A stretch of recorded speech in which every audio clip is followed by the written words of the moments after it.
En effet, j'étais parmi les 88 personnes qui ont été interpellées hier. Et c'est clair, le premier message que je veux passer, c'est qu'on va pas se taire. On va jamais se taire en fait. Évidemment que la visée politique de la répression, c'est de nous intimider, de nous faire peur pour qu'on ferme nos gueules. Mais oui, on va continuer à dénoncer ce génocide. À l'heure où on parle, en fait, oui, l'armée israélienne, elle est en train d'envahir Rafah. Rafah qui est devenu le plus grand camp de réfugiés au monde. À l'heure où on parle, les compteurs ils sont déjà à plus de 35 000 morts, il y a déjà plus de 10 000 enfants en fait qui ont été déchiquetés par les bombes israéliennes et ça c'est un truc qu'on ne pourra jamais accepter notre génération.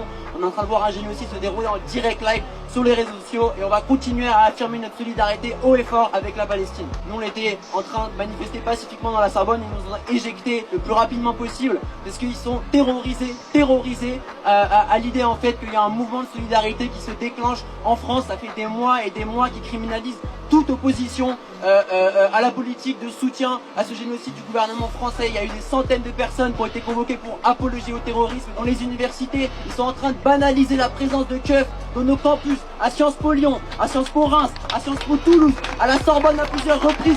On a vu les keufs rentrer dans nos universités comme si c'était normal.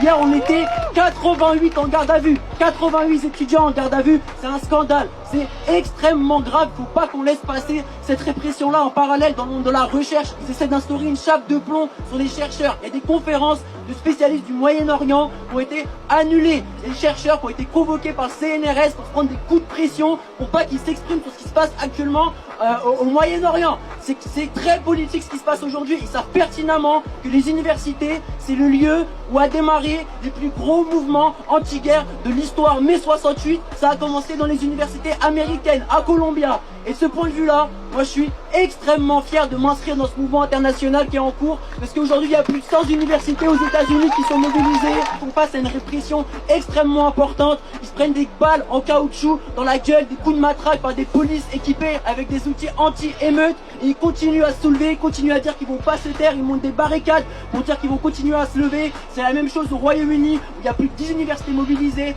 En Espagne, avant que je parte en garde à vue, il y avait déjà 3 universités qui étaient mobilisées. À Berlin, on en a vu à Sydney, en Australie, au Caire, en Cisjordanie, partout dans le monde, il y a des camps pour la Palestine qui sont en train de lever. Il faut qu'on continue dans la jeunesse à porter haut et fort en fait ce soutien au peuple palestinien. Et enfin une dernière chose que je voudrais dire, c'est qu'il faut qu'on fasse front et ça fait plaisir de voir beaucoup d'organisations aujourd'hui qui sont présentes aujourd'hui. Il n'y a pas une seule place à la division aujourd'hui face à un tel climat de répression et la solidarité est la condition en France pour qu'on continue à dénoncer ce génocide et pour continuer à affirmer haut et fort notre soutien aux Palestiniens.